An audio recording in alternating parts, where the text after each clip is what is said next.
Flamini, Yeah. Johnson, Here. Lopez, Here. Moore, Here. Sisti, Zimmers. Here. That is 6 present. All right. President's comments, public comments will occur during the public comments portion of the meeting. If you're interested in addressing the board, please fill out the required public participation at board meetings form and submit to Ms. Mitchell in the front row. It was actually last week. I saw most of the board members at the meeting on the facility plan. It was about athletic fields and administration facilities and bringing over some actual ideas that came from the last meeting. So we have one more meeting at Southeast High School coming up. I'm glad to see a lot of people involved. I just hope we can get maybe some of the aldermen and mayor there. I've been there and I haven't seen one alderman or. Well, I know that McMiniman has come Okay. a couple times at Okay. least, and I have seen a couple others. We can get them all, maybe this. Herman Senior's been at a couple for sure. We can get but more yeah. involved. I Mhm. mean, this is a big thing Yeah. citywide, and I think their Sure. input on that would be huge. I know they've got busy schedules, but it's kind of nice to maybe have their input, kind of their feelings on everything. So if you can reach out to them, it'd be great. So, but no, it's a good thing. I'm looking forward to the presentation. Is that December they're actually going to present that to us? December 4th, I believe, is Yep. the board meeting where we'd like to bring that forward. So keep up the good work. Everybody's there. So, all right, we'll start with board salutes. Mr. Flamini, None. Ms. Johnson. Don't have any. Okay. Mr. Zimmers? I have a couple of things. I attended the curriculum council a week or so ago, and there are a couple of interesting things that are happening with middle school social studies and literature, so that was kind of interesting to sit on that. And then I did a visit to Springfield High, thanks to Dr. Liardi, had a great visit, a lot of good things going on there, and got to meet a young man who is a national merit semifinalist, correct? Jacob, is that his name? Arthur, yeah, so it was nice to meet him, and nice young man, so congratulations to him and good luck to him, so. I had a question. Should get the drum line out for you, because last time we were there, she No, got the drum line out. I was expecting cheerleaders and the band when I walked in, but it didn't happen that day, so next time. This one. I don't have anything. Sister. I attended the ELC Family Fun Night, and we watched a movie. It was nighttime, and we sat on the parking lot and watched a movie and ate popcorn and drank apple cider. But that night it was like 90 degrees. I don't think they were expecting that, but it was really nice. A lot of big turnout. So, and I also went to the Fairview Fall Festival on Saturday, and that was a really big turnout too. Lots of games, and I won a pie, so that was fun. So, yeah. All right. Okay, we're going to move on to old business. Before I go there, to let everybody know, our student board member Plays volleyball. plays volleyball, so she will be here, I know right now, but I think a couple weeks. Yeah, we're wrapping up the season Yeah. for sure. Their girls are at Mount Pulaski tonight, and she has been in attendance at our student board meeting, so I can mention that during Yeah. my superintendent's report. Sure, no problem. We do have somebody. Okay, do any board members have any old business? Okay, hearing none. Do any board members have any new business? Okay, hearing none. There's no presentations to the board, so 6.1, financial report. Ms. Gill? Hey, Mr. Basco? President Lopez, members of the board, for September, revenues in the education fund totaled $33.3 million, and expenditures totaled $9.5 million, with revenues exceeding expenditures by $23.7 million. In the operations and maintenance fund, revenues were $4.8 million, and expenditures were $1.1 million, with revenue exceeding expenditures by $3.8 million. And as of September, our outstanding state payments now total $7 million. And that is not only the fourth categorical payment from last year, but also, They just booked the first categorical of this year, and then it Right. also includes some mainly early childhood so, money from last year. but you know that that's on the way, so we Yeah, feel we a little bit got- better than we have got- in the past. We got but $1 million in today, so yes, we're Okay. starting to get a little bit. starting to trickle in. All right, thank you. 7.1, the superintendent's report. All right, well, On September 28th, last week, we had an open job fair here in the boardroom, and so I want to thank our HR department. I see Frankie Baker-Brown back there and Gina Sherman. Thank you for your hard work in getting that set up. And our special ed department, Lou Baker, brought her ladies over too, and we interviewed on the spot, not only for substitute teachers, but for one-on-one attendance and other positions that people may be interested in. We had 23 potential employees come through that day and get applications, learn about the process that they need to follow through. If they had some of the paperwork done already, we did background checks right there on the spot and interviewed them right there on the spot. So hopefully some of those will come to fruition. And we just also want to give a shout out to the public that if you're interested in substitute teaching, Mrs. Sherman, could you go over a little bit of the requirements and what we're looking for right now in our district? As far as substitute teaching, they would need to work, an interested applicant should work with the Regional Office of Education. It does require that you have a bachelor's degree, and then you have to obtain your substitute teaching license. Those are, they have cut the cost of that in about half of what it used to be to obtain that license. The state has, but they would then have to follow a checklist with ROE, get a physical, and ROE will take you right through it. They're located at 2201 South Dirksen Parkway. I really suggest going there if you're interested because they can help walk you through every step. Once you have your substitute teaching license, they give you a certificate. It's called a sub-authorization. You bring that to the district. I'll help other districts too. You bring that to the district that you're interested in subbing for, and they keep that on file. So really, as soon as you are cleared through ROE/ISBE, you are ready to start with us. We also have openings for special education attendance. That requires a different license. That's called a paraprofessional license. If you have at least 60 college hours, that is the first step to obtain your paraprofessional license. There is an alternate route. If you do not have 60 college hours, you can take the Work Keys test. They offer it at Lincoln Land. So those are your two routes to getting that paraprofessional license. But the same, I will give the same plug to ROE. If you're interested, you would work with the Regional Office of Education to obtain that license as well. We do need you to have that license to be a full-time special education attendant or a substitute special education attendant. So if you have a part-time job and you have days off, we would be interested in using people as substitutes as well. That's right. Good thing about substitutes is you can always say no on a given day, or you can work on a given day, and we really appreciate our subs. And the one piece of advice I will get people, what will tell people, is that if you have your bachelor's, get the substitute license because that covers all the positions. So if you have a substitute license, you can be a paraprofessional. So don't get both licensed. No, don't take more money out of your pocket. So just get the highest license you can. Well, good. I hope some of those 23 employees work out and we can get them started because we have several openings right now. I do have a couple of upcoming board presentations. I know we're kind of light on the agenda tonight, but on October 16th, which is our next board meeting, we're going to give you some information about our formative assessment that we do in the district, namely the MAP assessment that we just gave, and give you a district overview of those results and the types of reports and things that the parents are going to be able to see and when those reports will be given. And our Department of Teaching and Learning will give those results to you at the next board meeting. And then also Ball Charter School will present data from their assessments, easy curriculum-based measure and independent reading level assessment measure, and they will come and present their data from the Ball Charter School at that time and give us a little overview of their programming. And then following up that, on November 6th, we will give our summative assessment and school report card annual report that we give every year. And summative assessment for us is the PARCC exam. So those will become unembargoed in late October, and then we will give you that report at the next available board meeting, which is November 6th. And once again, that also gives us some great information on the school report card, like our freshmen on track, attendance efforts at our schools, and also information about the 5 Essentials survey as well. So when those become available, we'll be presenting those in open session.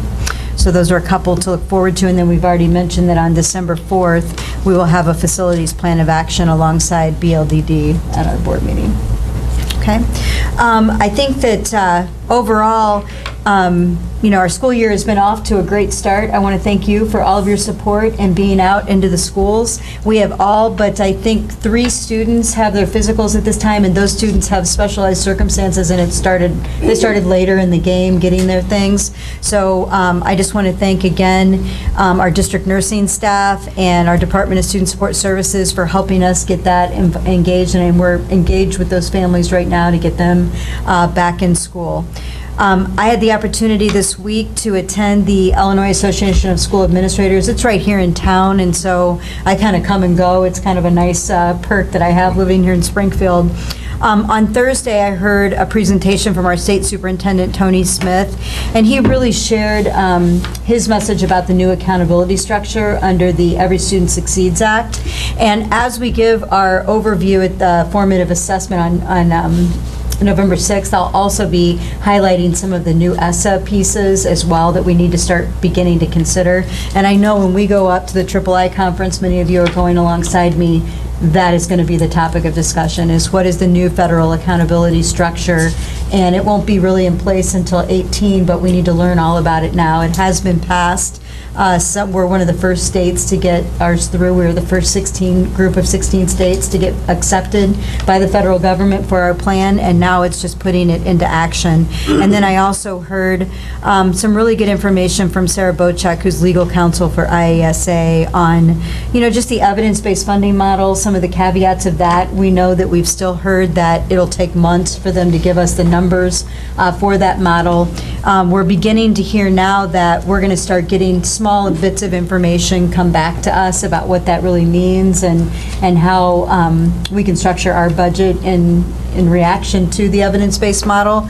We know that our district has always been poised to get some money from that, but it should be linked to evidence-based structures that are outlined. So we've been quickly trying to learn about all of those pieces and how this new formula will be distributed to school districts. And we think that after the holidays is when we'll probably find out what the model from ISBE shows us.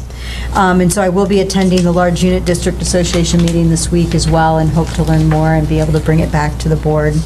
A few shout outs tonight. Just want to thank Enos for hosting a community health fair for their families and students. It provided hygiene, dental care, skin cancer prevention information. Families walked away with bags of fresh fruit and vegetables and healthy recipes at home. And so it's just really great partnership with SIU School of Medicine over at Enos School.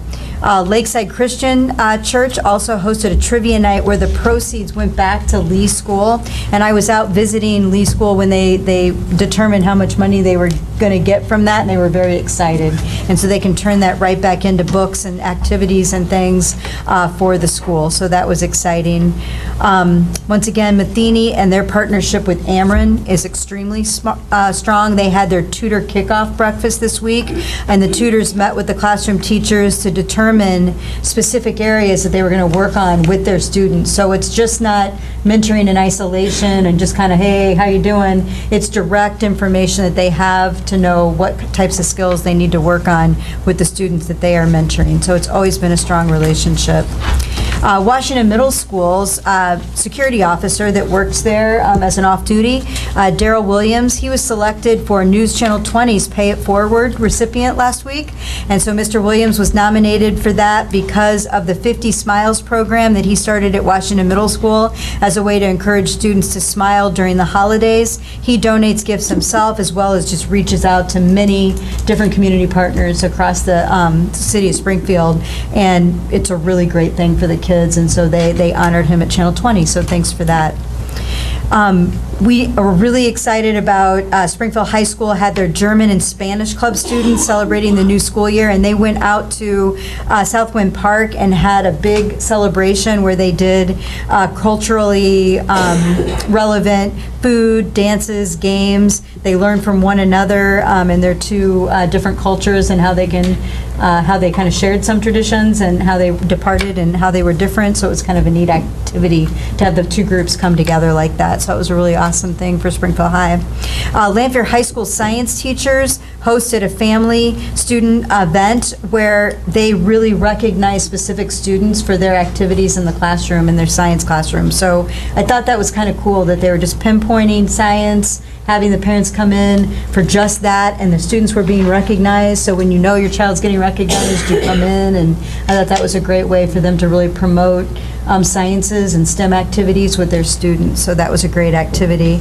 And Southeast did a great job at the football game the other night honoring Mr. Otto Stowe, and that was at the Southeast Decatur Eisenhower game. Mr. Stowe is a 1967 graduate of Fighton High School who went on to attend Iowa State University and was drafted into the NFL by the Miami Dolphins in 1971. He won a Super Bowl championship with the Dolphins and donated his commemorative golden football to Southeast High School during halftime. We truly appreciate Mr. Stowe's time and his dedication to our district and his donation as well. That was kind of a cool event. There's a lot of media, social media blow up about that, and lots of likes across the district about that.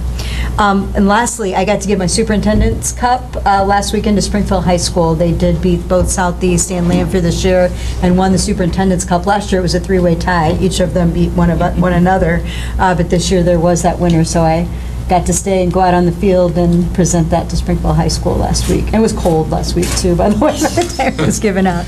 So they were extremely excited, and I think each of our three football teams have had shining moments this year, so we're looking forward to the rest of the season. And that kind of concludes my superintendent's report tonight. If you have any questions for me, I'd be happy to answer any. I wonder, you might say it's none of our business, but when you do PDs with your principals and assistant principals, could you just kind of maybe provide us a highlight of what your topic might have been? No, sure. No, that's not a problem, because we have many topics generally. When I have my leadership team meetings, it's just an hour and a half, and we are generally going over any type of new requirement or any updates that I need to give. And then the principal professional development, those are specifically about professionally developing themselves. And we've done anything from social emotional learning this year to working on their SLO, their student learning objectives that they have to do, and many other topics. So I'm happy to do that. Not a problem. It most definitely is your business. Yeah. Thank you. All right, we're going to move to consent action items. Ms. Gill? President Lopez and members of the board, I recommend approval of consent action items 8.2 through 8.5 as described in the corresponding resolutions. Have a motion? So moved. Second? Second. Okay. Discussion? Hearing none. Johnson, Aye. Lopez, Aye. Moore, Aye. Sisti, Aye. Zimmers. Aye. Flamini. Aye. That is 6 aye votes. All right. 9.1, approval of personnel recommendations. Ms. Gill? Mrs. Sherman? President Lopez and members of the board, the superintendent recommends adoption of the personnel recommendations with one change. Page 1, A, approval of classified resignations releases. Line 11, please change from termination to resignation retirement, effective end of day September 13th, 2017. Thank you. Have a motion? So moved. Second? Second. All right. Discussion? Okay, hearing none. Lopez, Aye. Moore, Aye. Sisti, Aye. Zimmers. Aye. Flamini. Aye. Johnson. Aye. That is 6 aye votes. 9.2, Ms. Gill? Yes. President Lopez and members of the board, I move that the Board of Education approve travel expenses for Anthony Mars as follows for the IASB, IASA, and IASBO joint annual conference from November 17th through 19th. That's otherwise known as III. Registration for $570 and transportation on the train for $80 round trip. Have a motion? So moved. Second? Second. Discussion? Hearing none. Moore, Aye. Sisti, Aye. Zimmers. Aye. Flamini. Aye. Johnson. Aye. Lopez. Aye. That is 6 aye votes. 9.3, Superintendent Gill? It is my recommendation that one ninth grade student be hereby expelled from further attendance at Southeast High School through the end of the 2018-19 school year without a program. Motion? So moved. Second? Second. Discussion? Hearing none. Sisti. Aye. Zimmers. Aye. Flamini. Aye. Johnson. Lopez. Aye. Moore. Aye. That is 6 aye votes. Okay. Next regular meeting will be here in the boardroom, October 16th at 5:30. Meeting's adjourned. November 1st for our next facilities meeting, right?